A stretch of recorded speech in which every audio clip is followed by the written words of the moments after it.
Hello, hi every. முயலுக்கும் ஆமைக்கும் ஒரு பந்தயம். அதில் யார் ஜெயிச்சான்னு உங்களுக்கு தெரியும். இதே மாதிரி தான் நீங்கள் தொடர்ந்து பேசிக்கிட்டே இருந்தீங்கன்னா இங்கிலீஷ் பேசுகிறது உங்களுக்கு ஈஸி தூசி ஆகிடும். வாங்க வீடியோக்குள்ளே போகலாம். இன்றைக்கி பேசிக் இங்கிலீஷ் என்ற சீரீஸில் ஒரு சென்டென்ஸ் கொடுத்துருக்கேன் பாருங்கள். என்னிடம் ஒரு பேனா இருக்கிறது. என்னிடம் ஒரு பேனா. இப்போ பேனா தெரியும். இருக்கிறதுக்கு என்ன போடுவீங்கன்னா ஹேவ் போடணும். அடுத்தது ஒரு பேனானா என்ன வரும்? ஆ பென். அப்போ சென்டென்ஸ் என்ன வருது? என்னிடம், அதுக்கு ஐ போட்டுருங்க. I have a pen. அப்போ இருக்கிறதுக்கு இங்கிலீஷில் என்ன போடுவீங்க? ஹேவ் போடுவீங்க. அதே மாதிரி இங்கேயும் இருக்குன்னு வருது, அங்கேயும் என்ன தான் போடுவோம்? ஹேவ் போடுவோம். ஆனால் அதுக்கு முன்னாடியும் ஒரு வேர்ப் இருக்குது, போயின்னு இருக்குது. போயின்னு அர்த்தம், கோன்னு அர்த்தம்.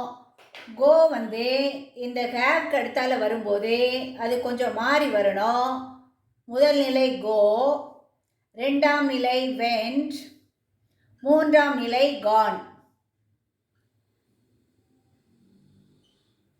ஓகேவா? அப்போ நீங்கள் என்ன போடுவீங்க? இருக்கிறேன்க்கு அந்த ஹேவை போட்டுருவீங்க. அதுக்கு முன்னாடி போயின்னு இருக்குது, அதை நீங்கள் என்ன செய்யணும்? மாற்றணும். என்ன வரும்? Go went gone. அப்போ இங்கே என்ன வருது? Have gone. அதுக்கு மேலே சப்ஜெக்ட் என்ன? ஐ. I have gone. இப்போ நான் போயிருக்கிறேன். இப்போ ஐ ஹேவ் கான் டு டெல்லினா நான் டெல்லி போயிருக்கிறேன் அப்படி வரும். நீங்கள் எந்த பிளேஸ் விருப்பமோ அதை நீங்கள் நான் விளையாடி இருக்கிறேன். நானுக்கு ஐ போடுவீங்க, இருக்கிறேனுக்கு ஹேவ் போடுவீங்க. விளையாடுக்கு இங்கிலீஷில் என்னன்னா play. First form play, second form என்னன்னா பிளேடு, தேர்ட் ஃபார்மும் பிளேடு தான். அப்போ இதுக்கு அடுத்தால என்ன போடணும்? I have played. இப்போ நான் விளையாடி இருக்கிறேன். இப்போ நான் கிரிக்கெட் விளையாடி இருக்கிறேன்னா என்ன எழுதுவீங்க? I have played cricket. எப்படி வரும்? இதே அவள் வந்துட்டானா அவள் விளையாடி இருக்கிறாள். அங்கே இருக்கிறேன்னு இருந்தது, இங்கே இருக்கிறாள்னு வருது. அதனால் இங்கே என்ன பண்ணணும்? அவளுக்கு இங்கிலீஷில் என்ன போடுவீங்கன்னா ஷீ போடுவீங்க. ஷீ வந்தா ஹேவ் வரக்கூடாது, ஹேஸ். She has.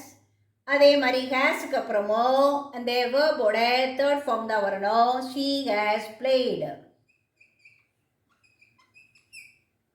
இங்கே நீங்கள் என்ன இதனாலும் போட்டுக்கலாம். She has plate tennis guide, எது விருப்பமோ அதை நீங்கள் போட்டுக்கலாம். அப்போது ஹேவ் வந்தா ஹேஸ் வந்தா இருக்கிறது, இருக்கிறாள், இருக்கிறேன் அப்படி வரும். அடுத்த சென்டென்ஸ் பார்த்துக்கலாம். நான் சாப்பிட்டு இருக்கிறேன். நானுக்கு ஐ போட்டிங்க, இருக்கிறேனுக்கு ஹேவ் போட்டிங்க. சாப்பிடு, சாப்பாடு அந்த மாதிரி வரும்போது என்ன போடுவீங்கன்னா அதுக்கு வேர்ப் ஈட்.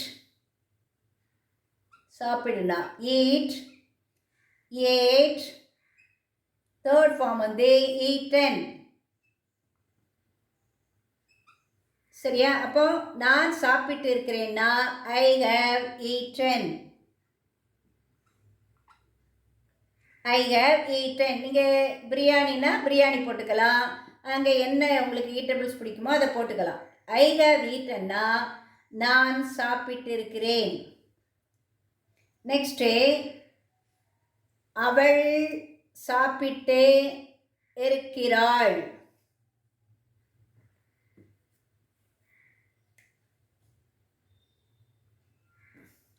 அப்போ அவளுக்கு என்ன போடுவீங்க? ஷீ போடுவீங்க. இருக்கிறதுக்கு இந்த ஷீக்கு என்னதான் வரணும்? ஹேஸ் வரணும். அப்புறமா சாப்பிட்டுக்கு என்ன போடணும்? She has eaten.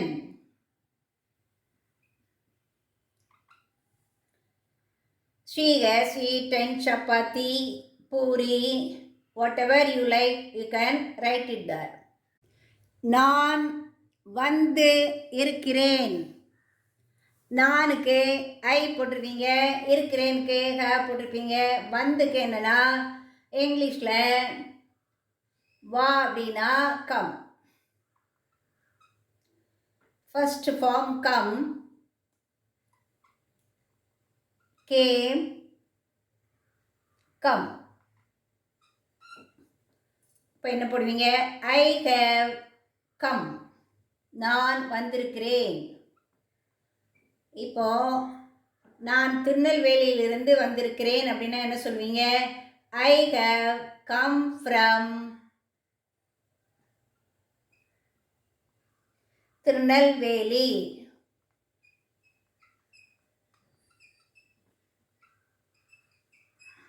ஓகேவா? நெக்ஸ்ட், அவன் வந்து இருக்கிறான். அவனுக்கு இங்கிலீஷில் ஹீ. அடுத்தது ஹீ போட்டாலும் என்னதான் போடணும்? ஹேஸ் தான் போடணும். ஹேஸ்க்கு அப்புறம் என்ன வரணும்? Come, came, come. ஓகேவா? நான் படித்து இருக்கிறேன். நானுக்கு ஐ போட்டுருவீங்க, இருக்கிறேனுக்கு ஹாவ் போட்டுருவீங்க. அடுத்தது படிங்கிறதுக்கு இங்கிலீஷில் ஸ்டடி. ஸ்டடீடு வந்து செகண்ட் ஃபார்ம், தேர்ட் ஃபார்மும் ஸ்டடீடு தான். அப்போது ஐக்கு அப்புறமா ஹேவ் போட்டிருக்கீங்க, ஹேவ்க்கு அப்புறமா கண்டிப்பாக தேர்ட் ஃபார்ம் தான் வரணும். அப்போது ஸ்டடீடு, ஐ ஹேவ் ஸ்டடீட். நான் தமிழ் படித்து இருக்கிறேன் அப்படின்னா இப்போ என்ன போடுவீங்க? I have studied Tamil. அது மாதிரி நெக்ஸ்ட்டு, அவர்கள் படித்து இருக்கிறார்கள். அவர்களுக்கு இங்கிலீஷில் என்ன போடணும்னா தே. தேக்கு அப்புறமும் ஹேவ் தான் வரணும். அடுத்தது ஸ்டடீடு.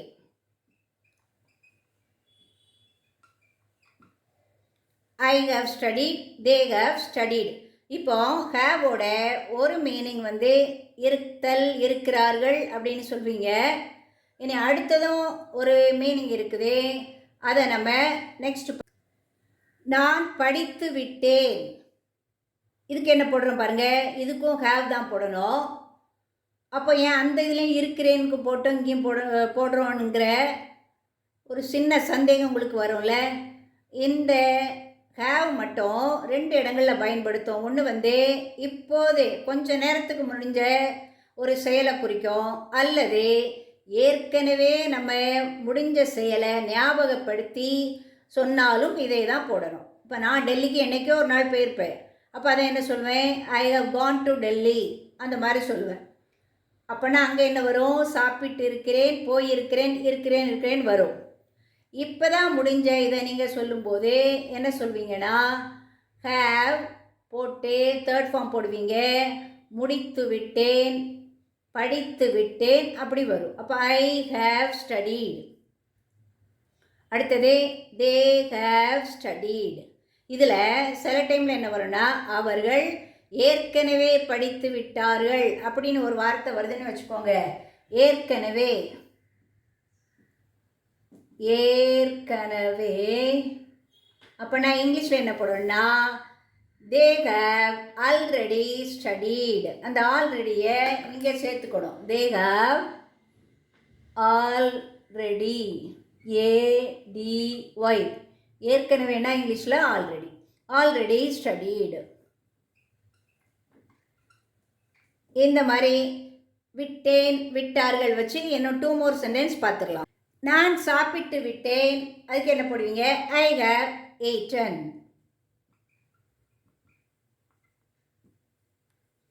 கல்யாண வீட்டுக்கு போகிறீங்க, ஹேவ் யூ ஈட்டன் அப்படின்னு கேட்பாங்க. அப்போ நீங்கள் என்ன சொல்லணும்?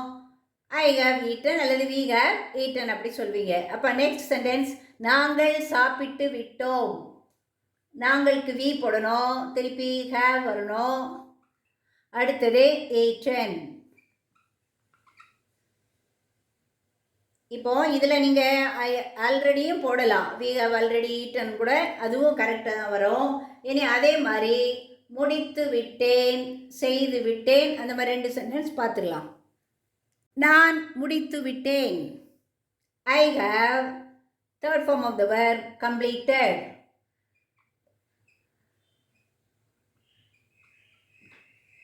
I have completed my work. கிளாஸில் கேட்போம்ல பிள்ளைங்கள்ட்ட, have you completed your homework? Yes, we have completed. அதே மாதிரி தான், we have completed.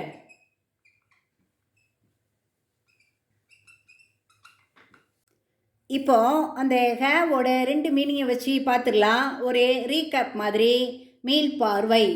ஹேவ்னா இருக்கிறது அல்லது விட்டேன். அப்போ எப்போல்லாம் யூஸ் பண்ணுவீங்கன்னா, இப்போ தான் நடந்து முடிஞ்ச ஒரு பாஸ்ட் டென்ஸ், நியர்பை பாஸ்ட், இப்போ தான் சாப்பிட்டு முடித்தேன், அதில் என்ன போடுவீங்க?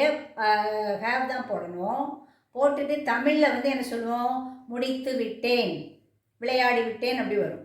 சில டைமில் ஏற்கனவே நடந்த பாஸ்ட் டென்ஸை ரீகால், அப்போ ரீகாலில் பாஸ்ட் அந்த மாதிரியும் போடலாம். சரியா? இப்படி போட்டு நீங்கள் என்ன செய்யுங்க? ப்ராக்டிஸ் பண்ணுங்கள். இனி ஹேவ் எங்கே போடுவோம், ஹேஸ் எங்கே போடுவோங்கிறது நம்ம என்ன செய்யலாம்? பார்த்துடலாம். இப்போ வந்து சப்ஜெக்ட் வந்து அந்த 7 சப்ஜெக்ட் தான்.